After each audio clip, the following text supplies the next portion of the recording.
Although the brown-winged spirits of evil were kept busy flying up and down the earth, their mischief-making never reached those immortal ones who dwelt above the cloud-wrapped summit of Olympus. It was, therefore, a most unheard-of happening when the father of the gods complained one day of a terrible pain in his head. Some of the gods were skilled in the art of healing, but no one could relieve Jupiter's suffering, nor tell what might be the cause of his pain. The trouble grew worse and worse, until it was too severe for even a god to endure. So Jupiter bade his son Vulcan take an axe and split open his head. Not daring to thwart the divine will, Vulcan tremblingly obeyed, and at the first blow a marvelous thing occurred, for out of Jupiter's head sprang a maiden clad in armor and bearing a spear in her hand. This was Minerva, goddess of wisdom, so called because she came full grown from the mighty brain of Jupiter. So wise did the ruler of the gods find this child of his to be, that he kept her constantly near him, and sought her counsel in dealing with the affairs of men, while Juno, his stately wife, stood jealously by, envying the warrior maiden her place at Jupiter's side. Being born equipped for battle, Minerva delighted in war, and had no feminine shrinking from the noise of clashing steel or the cries of struggling men. No Trojan hero gloried in the war more exultingly than she, as she carried aloft the terrible shield of Jupiter, the Aegis, and bore in her hand the mighty spear, heavy and huge and strong. When armies met in battle, the goddess was never far away from the fighting hosts, and oft-times a dying soldier, turning his eyes for a last look at his comrades, saw the glint of her spear or the flash of her shield as she led the favored ones on to victory. But the azure-eyed Minerva was not always on the battlefield, for in spite of her warlike appearance she had many very feminine tastes, and among them was a love of weaving. Often would white-armed Juno taunt Minerva with her unwomanly fondness for warfare, but when the goddess took up her weaving, even jealous Juno could not withhold her praise, for the hand that could wield a spear like a man had also the delicate touch of a woman. Now there lived on earth a maiden named Arachne, who was very proud of her skill in weaving, and boasted that in the whole length and breadth of the land there was no one equal to her in this art. Whenever people spoke with her, she could talk of nothing else but her work, and if a stranger stopped to rest at the door, she would be sure to show him her weaving, and ask him whether in all his wanderings he had seen anything to surpass it. Soon she grew so conceited that she dared to compare herself with the goddess Minerva, and boasted that her own work was as beautiful as anything that hung in the halls of Olympus. Her friends grew frightened at her rash speech, and begged her not to let her foolish pride go too far, lest some whisper of her boasting should reach Minerva's ears. But Arachne only grew bolder, and said openly that she would not be afraid to challenge the goddess to a contest. These words were overheard by Apollo's raven, who flew quickly back to Olympus to tell what he had seen and heard. Minerva had known for some time of Arachne's boasting, but she had not deigned to notice it. Now, however, when she learned that a mortal maiden had dared to claim superiority to a goddess, she grew very angry and determined to punish such presumption. So she cast off her glittering armor and laid aside her long spear, and went down to earth in the disguise of an old woman. She found Arachne seated on the doorstep weaving, and as she stopped to admire the girl's work, even Minerva was forced to admit that the weaving was beautifully done. Soon Arachne began to boast proudly of her skill, and told the pretended old woman that she hoped someday to challenge the goddess Minerva to a contest. The listener seemed shocked at these daring words, and begged the maiden to be more humble and not to presume too far. But Arachne only tossed her head and laughed, saying that she wished the goddess would hear her and accept the challenge. At these bold words Minerva's anger broke out, and throwing off her disguise, she commanded the astonished girl to fetch 2 looms and set them up in the doorway. Then she bade Arachne make good her boast. For hours they worked in silence, each weaving with practiced fingers an exquisite design in the tapestry, and neither one turning her head to watch her rival's progress. When the last thread was tied and the work finished, Arachne looked anxiously at the goddess's loom, and one glance was sufficient to assure her of her own failure. Never in all her life had she seen work so faultlessly done, and the beauty of it was like that of visions in a dream. Humiliated at her defeat, and too proud to endure the taunts that she felt awaited her from those who had heard her boast, the unhappy maiden tried to hang herself. But Minerva would not let the world so easily forget how a mortal had dared to challenge a goddess. So when she saw Arachne's body hanging by a rope, she quickly changed her into a spider, and bade her spin and spin as long as she lived. Thus, when strangers came from all the country round to see the maiden whose skill in weaving had been noised far and wide, there she hung, an ugly black spider, in the midst of her dusty web, a warning to all mortals who presume. Many, many years had passed since Epimetheus and Pandora wandered in the gardens of the earth, and many, many generations of men had come and gone since the day when Deucalion and Pyrrha looked down from Mount Parnassus upon an unpeopled land. Cities had been built, with marble palaces and costly temples. Towns had sprung up on river banks and by the sea. Everywhere man was making for himself a home, and journeying into strange and distant lands. The gods, seated in the council hall of Jupiter, watched the changes taking place upon the earth, and as each new city was built, and the flames of its altar fires rose up toward the white clouds around Olympus, they smiled upon the work of man's hand and made it prosper. Nowhere was the worship of the gods forgotten, but in each undertaking the protection of some deity was sought and a sacrifice offered that success might be assured.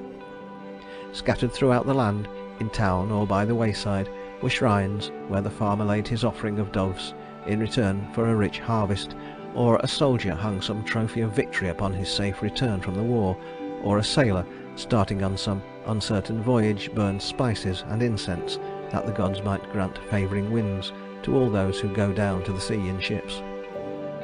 But in every city there was one temple more beautiful than the rest, and this was dedicated to that particular deity who had named the city and was its especial protector. And as city after city was built throughout the fair land of Greece, each of the gods wished to have the naming of it, that he might thereby receive added worship and honor. There was much jealousy among them on this score, and they watched eagerly each thriving inland town or seaport, knowing that in a few years it would become a great city, building costly temples and erecting statues to the god whom it delighted to honor. So, once when a certain town on the coast of Greece began to grow into a large and prosperous city, there was much dispute in the council hall of Jupiter as to who should have the privilege of naming it. Perhaps the gods were looking far into the future and saw what this city was destined to become. But however that may be, the gods and goddesses argued so fiercely over the matter that Jupiter was obliged to interfere, lest some murmur of this unusual discord should reach the earth. Then, one by one, the various contestants withdrew, until only Neptune and Minerva were left to dispute over their respective rights to the naming of the city.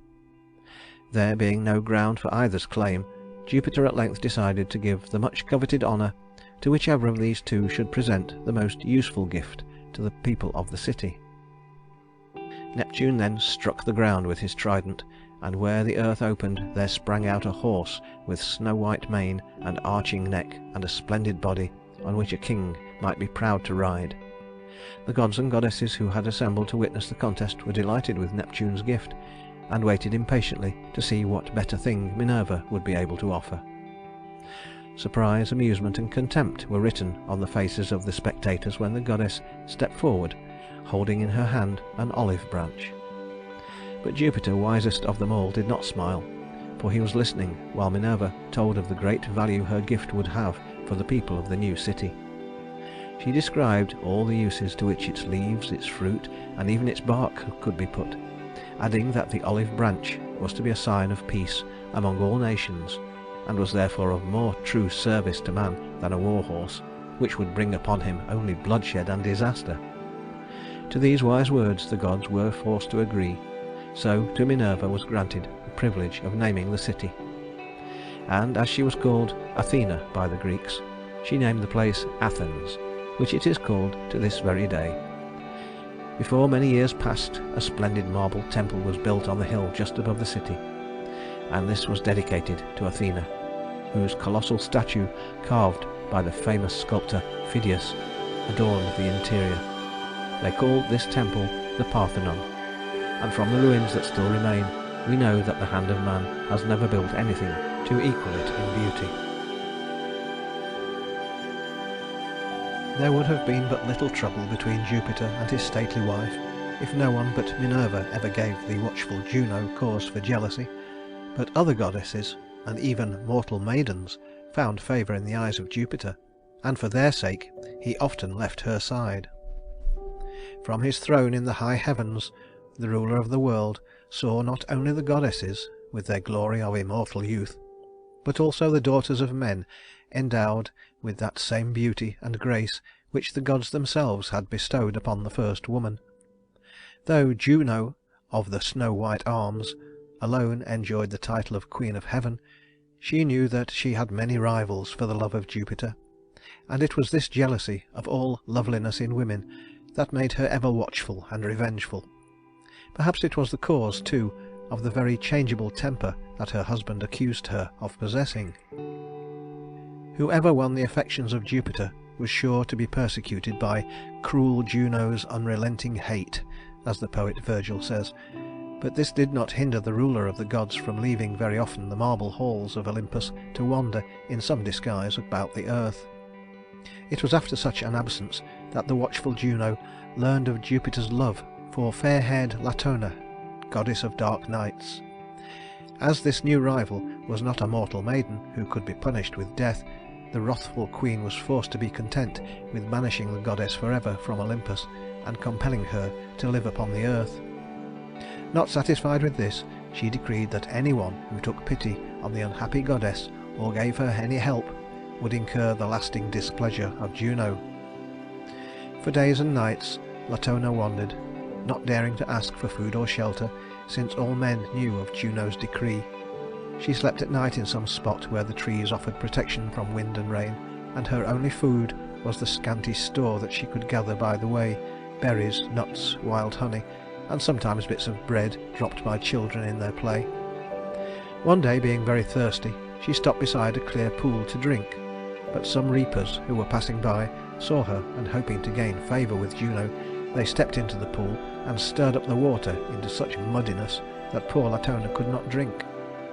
Angered by such uncalled-for cruelty, the goddess prayed to Jupiter that these wicked men might never leave the spot where they were standing.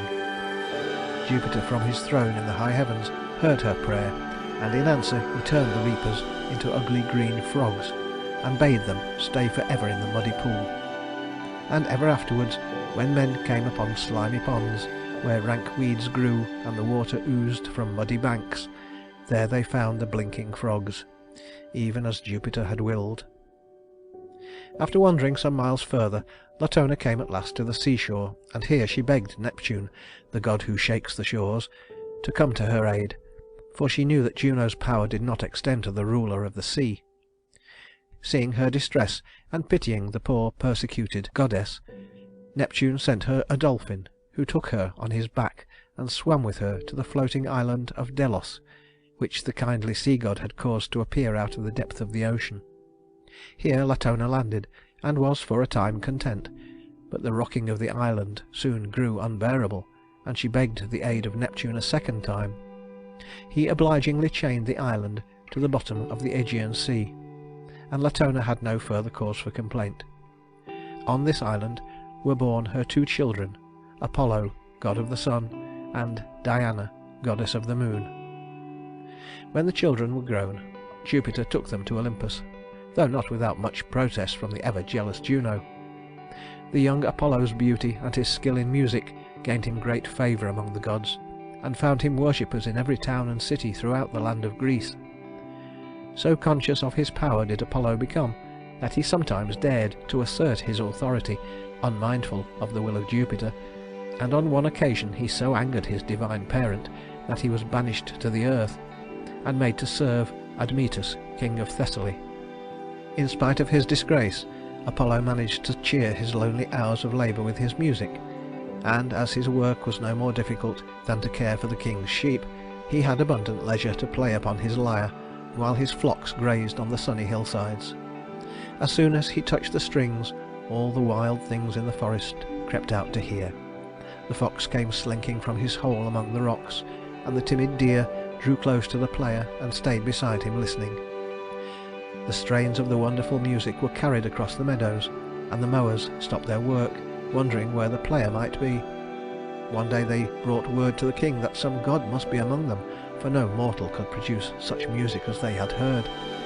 So Admetus sent for the shepherd, and when the youth stood before him, he marvelled at his great beauty, and still more at the golden lyre that Apollo held in his hand. Then, when the young musician, in obedience to the king's command, began to play, all those who heard him were filled with wonder, and felt sure that a god had come to dwell among them. But Admetus asked no questions, only made the youth his head shepherd, and treated him with all kindness. Though a god, and no true shepherd, Apollo served the king faithfully. And when at last his time of service was over, and Jupiter called him back to Olympus, Apollo, wishing to show some favour in return for the king's kindness, begged for Admetus the gift of immortality. This request the wise Jupiter granted, but only on the condition that when the time came for the king to die, someone could be found to take his place. Apollo agreed to these terms, and Admetus, knowing the conditions on which the gift was made, accepted his immortality gladly. For a time all went well, but the inevitable hour came when the fates decreed that Admetus's life was ended, and that he must go the way of all mortals unless someone would die in his stead. The king was much beloved by his people, but no one's devotion to his sovereign was great enough to inspire him to make the needed sacrifice. Then Alcestis, beautiful wife of Admetus, learned of the price that must be paid for her husband's immortality, and gladly offered her life in exchange for the king's. So, in all her young grace and beauty, she went down into the dark region of Hades, where no sunlight ever came, and where her joyous laughter was forever hushed in the silence that reigns among the dead. Thus Admetus gained immortality, but his happiness was too dearly bought, for as the days went by he mourned more and more for his beautiful young wife, and in his dreams he saw her walking like a shadow among the grim shapes that moved noiselessly in the silent halls of death. Bitterly he repented of his selfishness in accepting the sacrifice of her life, and his immortality grew hateful to him, since each day only added to his sorrow. So he prayed to Apollo to recall his gift, and to give him back his wife Alcestis. It was not in the power of that god to change a decree of Jupiter's, but the ruler of all things looked down from the heaven, and seeing the great grief and remorse of Admetus, he withdrew the gift that had cost the king so dear, and sent Hercules to the kingdom of Pluto with commands to let Alcestis go. Very gladly the god carried this message to the gloomy realm of Hades, where amid the myriad shadow shapes he sought and found Alcestis, and out of the dreadful darkness in which she walked alone, Hercules led her back to earth again.